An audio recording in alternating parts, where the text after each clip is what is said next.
Hi everybody, you're listening to Comics and History, episode number 124, part 7, Spotlight on the Spectre during the John Ostrander-Tom Mandrake run. And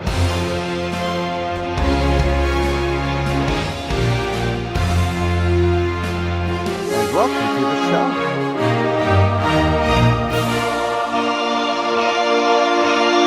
I am your host, Brian J. Rygate, and class is back in session as we conclude our look at the brilliant run of the Spectre as told by John Ostrander and Tom Mandrake. Before I look at the final story arc from the Ostrander-Mandrake run, I do feel the need to take a few minutes to speak about the Spectre as he was presented in the Mark Waid, Alex Ross, Elseworlds tale Kingdom Come. Tale which was first presented in 1996. And to this day, there are a lot of readers who forget that Kingdom Come is an Elseworlds tale. Just the way it was presented, so many readers, past and present, felt that this was Waid and Ross's presentation of a dystopian future which was awaiting the post-crisis DC universe. And in fact, in the ensuing years, a number of different creative teams told stories which teased the possibility of the post-crisis DCU being on track towards having a Kingdom Come style future. And then in the end of the 52 weekly series, it was established that Kingdom Come was Earth 22 in the post-Infinite Crisis multiverse. And for those of you who have not read the story or haven't read the story in a while, Kingdom Come tells a pretty bleak story set roughly 20 years into the future, in which Superman and the rest of his generation have done a pretty great job of failing to properly mentor the next generation of superpowered individuals. And it's all leading to a crisis on a global scale as Superman and his generation have become generally disaffected and have isolated themselves from the rest of the world, while the current generation of heroes, the children, the godchildren, the natural successors to the past generation of heroes, really have no idea how to use their powers appropriately. And so, amongst this growing chaos, a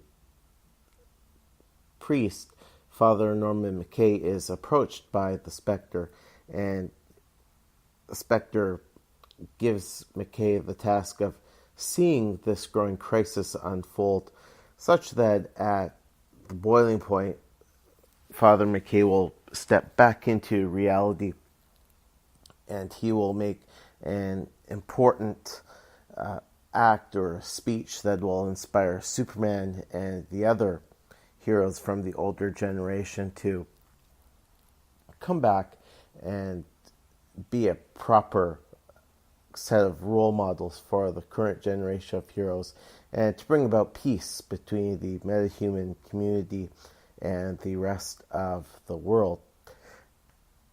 And we also see at the end of Kingdom Come that the Spectre has lost a measure of his own faith, his faith in humanity. And it's Norman McKay's words and actions that inspire the Spectre to pull back his hood. And we see that it's Jim Corrigan. And he has also been inspired by Father McKay to look at humanity with a fresh set of eyes and to take back the faith which he has lost. And this presentation of the Spectre fits in very well thematically with what was going on in the Ostrander-Mandrake run.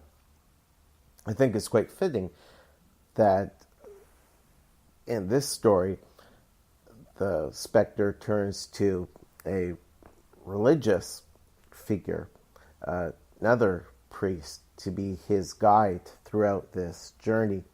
I like seeing that it's somebody other than Father Kramer. It helps to serve notice that this is a different continuity and that it doesn't necessarily fit in the timeline which Ostrander and Mandrake were working with. But it certainly raises an interesting question.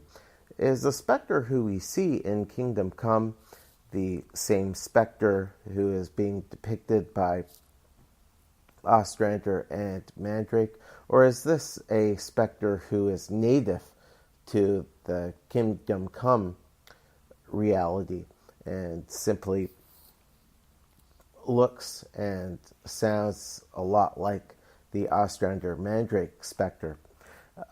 And certainly this is a question which had been going on for a number of years in DCU history, even going back to the pre-Crisis era. And eventually near the end of the Bronze Age, it was established that the Spectre had originated on Earth 2, but had traveled at some time in the Bronze Age to Earth 1. And so here we do have to wonder, is this an entirely separate Spectre who we've never seen before Kingdom Come, or is this the post-Crisis Spectre that we've come to know so well, who has decided to take time from his journey and the post-Crisis reality to visit an alternate reality and to try to bring about peace and justice there? Certainly open for argument either way. But a really great read in case you've never read it before. Okay, so now getting back to the final issues of Volume 3 of the Spectre. And it certainly appears in these last issues that any balance that Jim Corrigan and the Spectre had managed to achieve over the course of this volume was quickly unraveling and getting to its lowest point. Certainly, Corrigan and the Spectre had great difficulty earlier in the run, but now it's reaching a point where they're on a collision course with one another and ultimately with their maker. So at the end of the previous story arc, The Haunting of America, Nate Kane agreed to become a sanctuary of sorts. He allowed his body, to be a vessel for recovery for the Spectre and Corrigan in light of the injuries that they sustained during The Haunting of America. The prime injury being punctured once more by the Spear of Destiny. And the Spectre did warn Nate that this would not be an easy task and that serving as a vessel of recovery would be a haunting experience for Nate.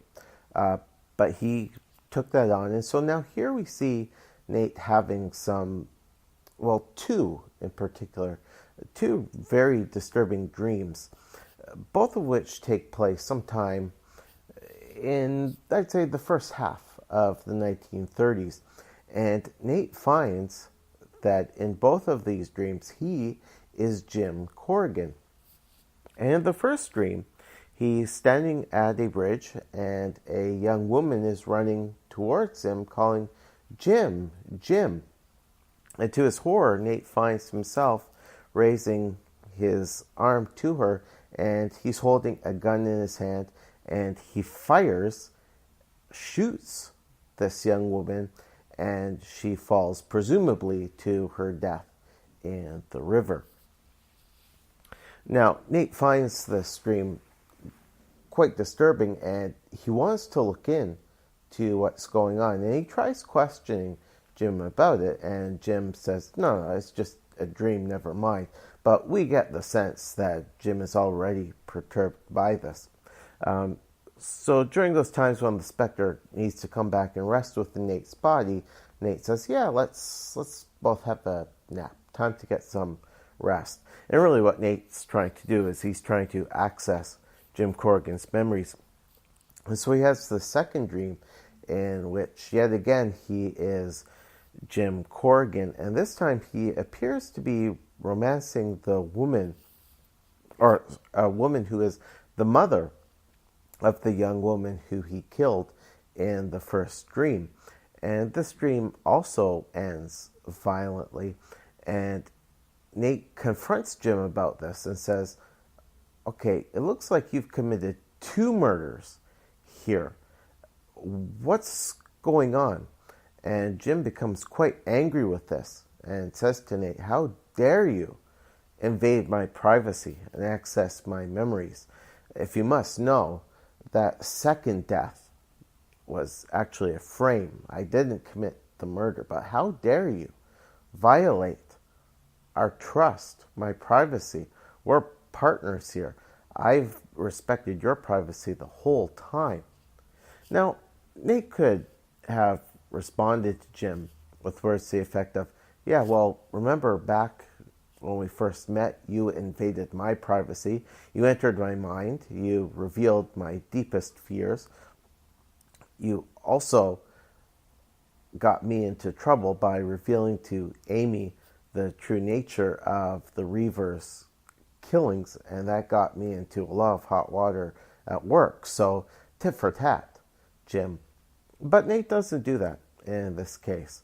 And he says, hey, look, it's not like I was going out looking for these memories. These memories came looking for me. But this is certainly something which starts to set Jim off. At the same time, though, the Spectre is becoming increasingly violent during these final issues. And it really looks like it's the Spectre who's in the driver's seat, and Jim is forced along for the ride in the proverbial passenger seat. As we see the Spectre intervene in 2 court rulings, both of which end with guilty sentences for those who have been accused of committing murder or vehicular manslaughter. And in both cases, the Spectre renders horrific punishment on both of the recently convicted. And in the second case, there's actually a film crew in the courtroom, and the TV news reporter motions to the crew to come and film the Spectre. And the reporter asks the Spectre what he is doing. And the Spectre allows himself to be caught on tape, where he again gives his usual talk about how he is the wrath of vengeance, the wrath of God, and he is here to punish the guilty and to serve them up for judgment. And certainly at this point in DC history, certainly within the Ostrander-Mandrake run alone, the Spectre is a known quantity. However, outside of those in the hero community, those in the villain community who have interacted with the Spectre, outside of the supporting cast, nobody's ever seen the Spectre. But following this, seeing the Spectre on the nightly news, there's no doubt that this supernatural being exists. The Spectre also goes to a New York prison and basically runs a gauntlet on death row. He goes throughout death row, killing all of those waiting on death row, save for one inmate who pleads his innocence. And the Spectre can tell that while this inmate is a criminal and has committed